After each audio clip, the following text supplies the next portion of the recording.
तर जरांगे स्टंटबाज त्यांचं आंदोलन असंविधानिक असं गुणरत्न सदावर्तेंनी म्हटलंय। धस आणि जरांगेंमध्ये समाजाचा नेता कोण यासाठी स्पर्धा असल्याचं सदावर्ते यांनी म्हटलं आहे।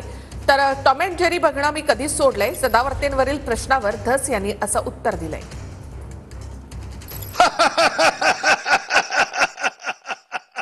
जरंग्यावर बोलण्यासारखं काय आहे का?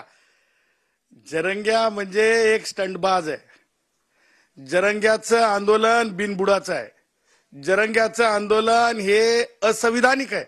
आणि आता सांगतो, आजचा जो जरंग्याचा स्टंट आहे ते सुरेश धस आणि जरंगे यांच्या ती धावणारी स्पर्धा असते की नाही प्राथमिक शाळेमध्ये, ती धावणारी स्पर्धेचं हे राजकीय म्हणण्यापेक्षा समाजासाठी नेता कोण हे दर्शवणारं आंदोलन आहे। मी आतापर्यंत 2 वेळा सांगितलंय की टॉम